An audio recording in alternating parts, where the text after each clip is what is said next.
Binunyag ni Janine Gutierrez na ang naliling sa kanya na si Jericho Rosales ang nagregalo sa kanya ng kanyang birthday trip sa Japan noong October last year. Si Janine ang guest sa Anong Gift na Echo kay Janine, na latest vlog ni Diamond star Maricel Soriano. Sa naganap na interview ay kwento niya ang tungkol sa pagdalo niya sa Tokyo International Film Festival 2024 sa Japan para sa kanyang pelikulang Pantosmia.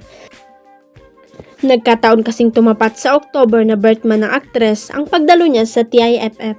Birthday trip ko na rin yun, Nay.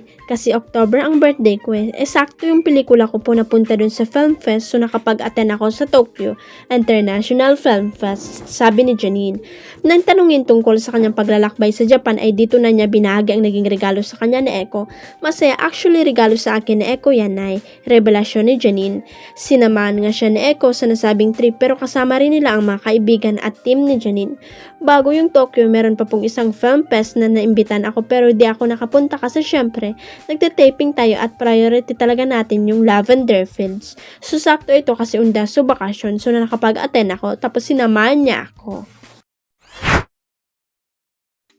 Nagdaan na naman ang Chinese New Year kaya maraming hula ang naglalabasan kaugnay sa ilang sikat na celebrities at personalidad. Kabilang sa mga nahulaan ay ang Nation Girl Group na BINI.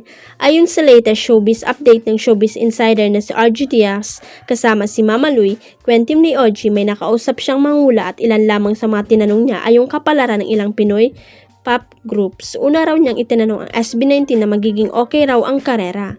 Minsan solo sila pero marami pa rin ang pagkakataon na nagkakasama sila sa ad niya. Chika pa ng talent manager at vlogger, so ang sabi ko yung BINI, anong hula mo sa BINI? Ang sabi sa akin, merong isang aaklas, merong isang magsusolo. Nag-react naman agad si Mama Lui, ha? Anong mangyayari sa BINI, mabubuwag na ba sila? Ang sagot sa kanya ni RG, ang sabi sa akin na manghula, feeling niya isa lang ang aalis, so matitira lang 7. Yun nga, may isang magsusolo in the future, gano'n naman daw ang posibleng mangyari. Nang tanungin naman ni Mama Lui kung sino ang miyembro ang aalis, ang chika ni RG, ang sabi niya si Gwen, si BINI Gwen. Herit ng kanyang co sa YouTube vlog, hindi ba sila magiging SB19 na magsusolo? Pero SB19 pa rin sila. Ani naman ng Showbiz Insider ay sana nga ganun o pwede silang imbitay ng solo. Pero may pagkakataon talaga o mas madalas na magkakasama sila pero yun lang ang nabanggit na pangalan eh. Huwag kalimutang i-click ang subscribe button at i-ring ang notification bell para sa latest at legit chika updates.